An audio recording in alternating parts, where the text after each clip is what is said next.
بسم اللہ الرحمن الرحیم۔ میرے والدین کے گھر شادی کے 12 سال تک اولاد نہ ہوئی۔ پھر انہوں نے ڈاکٹر، حکیم، پیر، فقیر، دوا دارو سب کر لیا، لیکن جھولی خالی کی خالی رہی۔ ہر طرف سے مایوس ہو کر میرے والدین اللہ کی رضا میں راضی ہو کر صبر کر کے بیٹھ گئے کہ بہت لوگوں کے ہاں اولاد نہیں ہوتی، آخر وہ بھی اس دنیا میں جی رہے ہیں، کیونکہ جینا تو ضروری تھا کہ جب تک زندگی کے دن پورے نہ ہوں انسان کو اس جہاں سے نجات نہیں ملتی۔ اپنی زندگی پر اختیار ہے اور نہ موت پر بس چلتا ہے۔ یہ دنیا عجیب و غریب واقعات سے بھری پڑی ہے۔ ایسا ہی ایک واقعہ میرے والدین کے ساتھ بھی پیش آیا۔ ایک روز آدھی رات کو گھر کے دروازے پر کسی نے دستک دی۔ میرے بابا کی طبیعت اس دن کچھ ٹھیک نہیں تھی، انہیں کھانسی ہو رہی تھی۔ بار بار کھانسنے سے ان کی نیند اچاٹ ہو گئی تھی، اور ان کی کھانسی کی وجہ سے میری امی بھی سو نہ پا رہی تھی، غرض کہ اس رات دونوں ہی جاگ رہے تھے۔ جب مسلسل 3-4 بار دستک ہوئی تو امی نے کہا، ذرا دیکھیے آدھی رات کو اس وقت کون آیا ہے، خدا خیر کرے۔ میرے بابا دروازے پر پہنچے اور پوچھا کون ہے؟ جواب نہ ملا۔ تب دروازہ کھول کر دیکھا، ایک بوڑھا شخص کھڑا سردی سے کانپ رہا تھا۔ وہ فالج زدہ تھا، اس کا آدھا دھڑ کمزور تھا، وہ ایک ٹانگ گھسیٹ کر چلتا تھا، بات نہ کر سکتا تھا کیونکہ زبان میں بھی لکنت تھی۔ بابا نے پوچھا کون ہو، کہاں سے آئے ہو، کیا چاہتے ہو؟ وہ بڑی مشکل سے اٹک اٹک کر بولا، پردیسی ہوں، لاہور سے آیا ہوں، غلط بس میں بیٹھ گیا، یہاں اترا تو کسی کو نہیں جانتا، رات ہو گئی اور ادھر ادھر پھرتا رہا ہوں، اب آوارہ کتے مجھ کو خوف زدہ کر رہے ہیں، اس لیے آپ کا دروازہ کھٹکھٹا دیا ہے، مجھے اندر آنے دیں، آج کی رات پناہ چاہیے، سخت سردی ہے، کل صبح چلا جاؤں گا۔ اس کی حالت دیکھ کر پتہ چل رہا تھا کہ سچ بول رہا ہے۔ بابا نے کچھ سوچ کر دروازہ کھول دیا، اس کو بازو سے تھام کر اندر لے آئے۔ گیراج میں چارپائی پڑی ہوئی تھی، اس پر بٹھایا، پھر میری والدہ سے کہا کہ کچھ کھانے کو ہے تو دے دو، ایک غریب مسافر ہے، اس کو کھانا کھلانا ہے۔ امی کچن میں گئیں اور جو کچھ کھانا تھا گرم کر کے دے دیا۔ بابا نے اس آدمی کو کھانا کھلایا اور اپنے ڈرائیور کا بستر کھول کر چارپائی پر بچھا دیا اور کہا کہ رضائی اوڑھ کر سو جاؤ۔ وہ کھانا کھا کر چارپائی پر لیٹ کر سو گیا۔ سخت سردی اور کتوں کے غول سے اس کی جان بچی۔ صبح ہوئی تو بابا نے ناشتہ بھی کرا دیا اور پوچھا بولو اب کیا چاہتے ہو؟ اس نے اسی طرح بہت مشکل سے اٹک اٹک کر کہا کہ لاہور جانے والی بس میں سوار کرا دیں۔ صبح ڈرائیور آ گیا، بابا نے اس کو ٹکٹ کی رقم دے کر کہا کہ جاؤ اس غریب آدمی کو مطلوبہ بس میں بٹھا کر آ جاؤ۔ چلتے وقت اس بوڑھے نے ہاتھ اٹھا کر دعا دی، خدا تمہارے بچوں کو سلامت رکھے۔ بابا نے کہا تمہاری دعا اپنی جگہ، لیکن میاں افسوس کہ شادی کے 12 سال بعد بھی اللہ تعالیٰ نے مجھ کو اولاد جیسی نعمت سے محروم رکھا ہے، لہٰذا یہ دعا میرے کام کی نہیں، کوئی اور دعا دو۔ اس شخص نے جیب سے ایک پڑیا نکالی اور بولا، اللہ تعالیٰ تم کو ضرور اولاد کی نعمت سے نوازے گا۔ یہ پڑیا ہے، اس میں میرے پیر و مرشد کی عطا کردہ راکھ ہے، آدھی تم پانی سے پھانک لینا اور آدھی اپنی بیوی کو کھلا دینا، انشاءاللہ جلد ہی اولاد کی خوشخبری ملے گی۔ بابا اس بوڑھے آدمی کی اس ادا پر ہنس پڑے جو خود بغیر سہارے کے ٹھیک طرح چل نہ سکتا تھا، وہ اولاد کے لیے پیر مرشد کی عطا کردہ راکھ دے رہا تھا۔ بہرحال اس کا دل رکھنے کو انہوں نے وہ پڑیا اس سے لے لی۔ جب وہ چلا گیا تو پڑیا کو کھول کر دیکھا، واقعی اس میں راکھ تھی۔ امی کو قصہ بتایا، وہ ضعیف الاعتقاد زیادہ تھیں، پیر و فقیروں کو مانتی تھیں۔ انہوں نے بسم اللہ پڑھ کر آدھی راکھ جو چٹکی بھر ہوگی خود پھانک لی اور آدھی اپنے شریک حیات کو دے کر کہا کہ تم بھی پھانک لو۔ کیا خبر آدھی رات کو اللہ پاک نے ہمارے گھر رحمت کا فرشتہ بھیجا ہو، اس معذور انسان کو ہمیں آزمانے کے لیے۔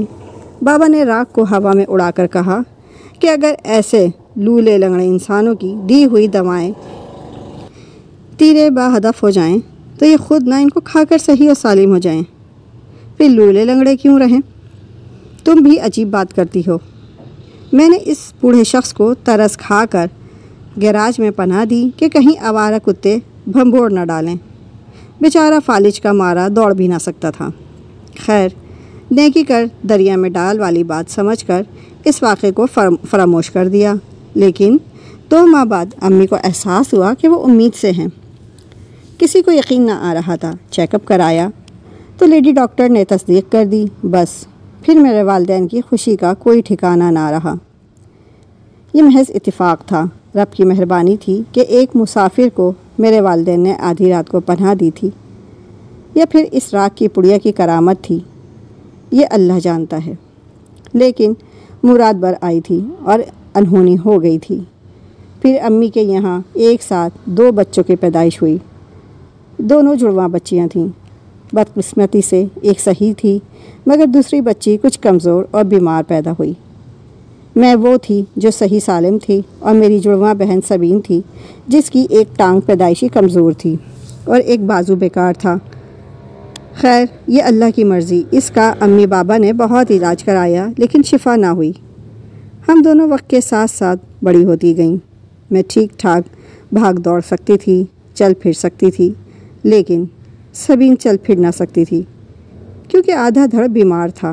ٹانگ اور بازو دونوں بے جان تھے۔ وہ اب ویل چیئر پر زندگی بسر کرنے پر مجبور تھی، لیکن وہ مجھ سے زیادہ خوبصورت تھی۔ جب تک والدین زندہ رہے اس کی دیکھ بھال کرتے رہے، کیونکہ ہم دونوں ان کی منتوں مرادوں کے پھول تھے۔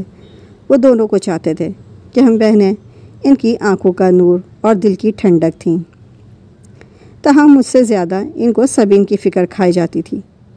میں نے BA پاس کر لیا، لیکن وہ اپنی معذوری کی وجہ سے کوئی ہنر نہ سیکھ پائی اور نہ اسکول جا سکی۔ بس تھوڑا بہت جو امی ابو اور میں نے اسے گھر پر پڑھا دیا اس نے پڑھ لیا۔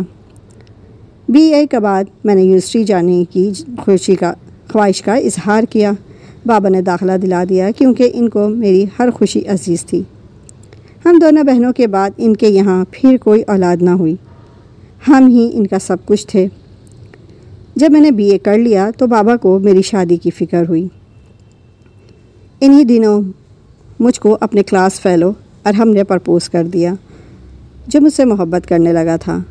میں بھی اسے پسند کرتی تھی۔ اس نے شادی کے لیے کہا تو میں نے جواب دیا، اپنے والدین کو ہمارے گھر بھیجو، امی بابا ہاں کر دیں تو ہماری شادی ہو جائے گی۔ وہ اپنے والدین کے ساتھ ہمارے گھر آیا۔